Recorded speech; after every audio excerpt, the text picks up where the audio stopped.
안녕하세요. 오늘 저희와 함께 좀 깊이 들여다볼 자료는요. 듣고 싶은 진리를 붙드는 것이 사탄의 바램이다. 이런 제목의 유튜브 영상 내용입니다.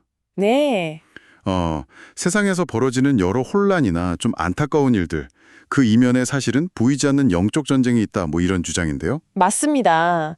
특히 요한계시록 12장을 이제 근거로 들면서요. 사탄이 신자들을 어떻게 미혹하는지, 또 거기에 맞서려면 뭐가 필요한지, 이걸 좀 집중적으로 다루고 있습니다. 네, 그래서 오늘은 이 자료가 말하는 그 영적 전쟁이라는 게 구체적으로 뭔지, 또 사탄의 주요 전략은 뭐고, 그래서 우리 신앙인들은 어떤 자세를 가져야 하는지 그 핵심 내용을 좀 짚어보려고 합니다. 네, 좋습니다. 이 자료는 일단 세상의 문제들을 볼 때 그게 단순하게 그냥 인간적인 차원의 다툼이나 뭐 그런 게 아니라고 봐요. 아, 그 이상이다. 그렇죠. 영적인 대립구도. 그러니까 하늘에서 쫓겨난 사탄하고 하나님의 형상을 닮은 사람들. 이 자료에서는 이제 남자를 낳은 여자, 즉 교회나 성도로 해석하는데요. 이 둘 사이의 싸움이라는 거죠. 계시록 12장 13절을 인용하면서요. 그러니까 세상에서 교회가 때로 받는 어떤 박해나 조롱 같은 것도 그런 큰 그림에서 보면 이 영적 전쟁의 일부다, 뭐 이런 시각이군요. 네, 바로 그겁니다. 우리가 그냥 겪는 갈등, 뭐 뺏고 빼앗기는 일들, 이런 것들의 근본 원인이 좀 더 깊은 영적인 차원에 있다고 보는 거죠. 그렇군요. 그럼 이 자료에서는 사탄이 구체적으로 어떤 방식으로 공격한다고 설명하나요? 그냥 뭐 박해하고 이런 것만 있는 건 아닐 텐데요. 아, 네. 아주 중요한 포인트인데요. 이 자료가 사실 가장 강조하는 사탄의 전략이 바로 거짓 가르침입니다. 거짓 가르치며. 네. 또는 뭐 유사복음이라고도 표현하고요. 요한계시록 12장 15절에 보면 뱀, 그러니까 사탄이 입에서 강같이 물을 토해내는 장면이 나오거든요. 네네. 이 물을 해석하기를 겉보기에는 마치 생명수 같아요. 요한복음 7장 38절의 그 생명수처럼요. 근데 실상은 그게 성도들을 유혹해서 잘못된 길로 끌고 가는 아주 교묘한 거짓 교리다. 이렇게 풀이합니다. 이게 사탄의 가장 효과적인 어떤 침투 수단이라고 보는 거죠. 와, 생명수처럼 보이는데 사실은 아니다. 이거 상당히 좀 섬뜩한데요. 그럼 이 거짓 가르침이 뭐 세상 밖에서 오는 게 아니라 오히려 교회 안으로 파고들 수 있다는 걸 더 경계하는 것 같아요. 정확합니다. 그 점을 특히 경고해요. 겉으로 볼 때는 교회가 막 부흥하는 것 같고 사람들이 많이 모이는 것 같아도 실제 그 내용은 변질될 수 있다는 거죠. 어떤 식으로요? 사람들이 좀 듣기 좋아하는 말 있잖아요. 편안하고 위로받고 뭔가 자기 만족이나 유익을 주는 그런 메시지. 이런 것에 자꾸 끌리게 만들어서 결국엔 생명의 길이 아니라 다른 길, 심지어 죽음의 길로 가게 할 수도 있다. 이렇게 경고하는 겁니다. 혹시 뭐 구체적인 예시 같은 것도 드나요? 네, 이 자료에서는 오늘날 일부 교계에서 논란이 되는 예를 들어 dom성애 목사 안수 허용 같은 움직임을 바로 이런 듣고 싶은 진리를 따르다가 왜곡된 사례로 들고 있어요. 아, 네, 그러니까 성경의 진리가 아니라 어떤 인간적인 욕망이나 시대적인 분위기에 맞춰서 타협한 결과다. 이런 비판적인 시각인 거죠. 그렇군요. 그럼 이런 혼란 속에서 미혹되지 않으려면 뭘 붙잡아야 한다고 말하나요? 어떤 기준점 같은 거요? 이 자료는 그 답을 아주 명확하게 제시합니다. 유일하고 절대적인 기준, 바로 하나님의 말씀, 즉 성경이라는 거죠. 성정이요. 네, 요한계시록 1장 16절 보면 예수님 입에서 날선 검이 나온다고 하잖아요. 그게 바로 하나님의 말씀을 상징하는 것처럼 성경만이 참과 거짓을 가르는 기준이 된다는 겁니다.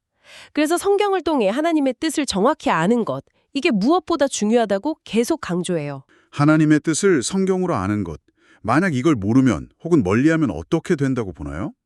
성경을 통해 하나님의 뜻을 제대로 알지 못하고 그냥 자기 생각이나 어떤 세상의 기준을 따라서 사는 것, 그 자체가 영적으로는 우상숭배가 될 수 있다고까지 경고합니다. 우상숭배요? 네, 사탄은 바로 이 지점을 노린다는 거죠. 신자들이 어떻게든 성경 말씀을 가까이 하지 못하도록, 그 뜻을 알지 못하도록 계속 방해한다는 분석이에요. 아, 그렇군요. 그래서 필요한 게 뭐냐? 바로 영적 안목이라는 겁니다.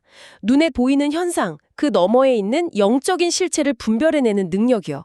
물론 그 안목은 철저히 성경에 기반해야 하고요. 영적 안목. 뭔가 세상을 보는 눈을 다르게 가져야 한다는 의미로 들리네요. 예를 들면 뭐 전쟁이나 기근, 자연재해, 아니면 요즘 보이는 여러 문화적 타락 현상들, 이런 것들도 그냥 사회 문제로만 볼 게 아니라 그 배후에 어떤 사탄의 의도가 있을 수 있다. 이런 관점까지 포함하는 건가요? 그렇습니다. 그런 가능성을 열어두고 봐야 한다는 거죠. 단순히 표면적인 현상 분석에 그치지 말고요. 그리고 더 나아가서 이런 영적인 공격 앞에서 그냥 뭐 평화만 바라고 있을 게 아니라는 거예요. 아, 그럼 어떻게 해야 하죠? 적극적으로 스스로를 방어하고 또 준비하고 훈련해야 한다고 촉구합니다.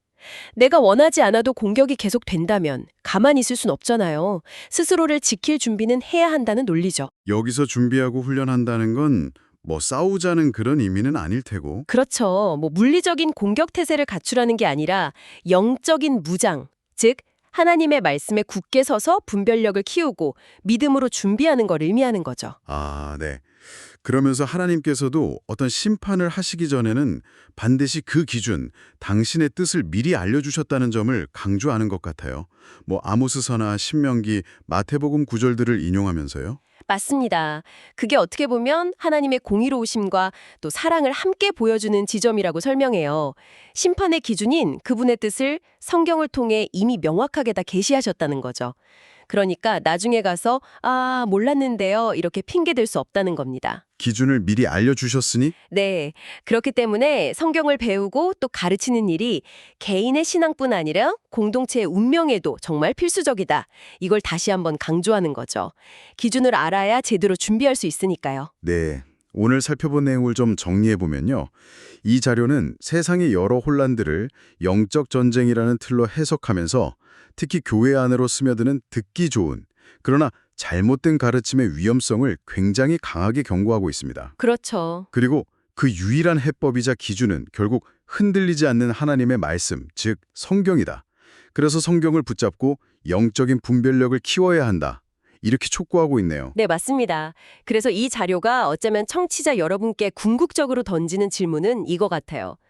혹시 나도 모르는 사이에 내가 듣고 싶은 말씀에만 귀를 기울이고 있지는 않은가? 아, 정말로 내가 들어야만 하는 말씀, 그러니까 하나님의 그 참된 뜻을 성경을 통해 깊이 알아가려고 얼마나 노력하고 있는가, 이 질문에 각자 한번 답을 찾아보는 것, 이게 오늘 우리가 나눈 이 분석의 가장 중요한 성찰 지점이 아닐까 저는 그렇게 생각합니다.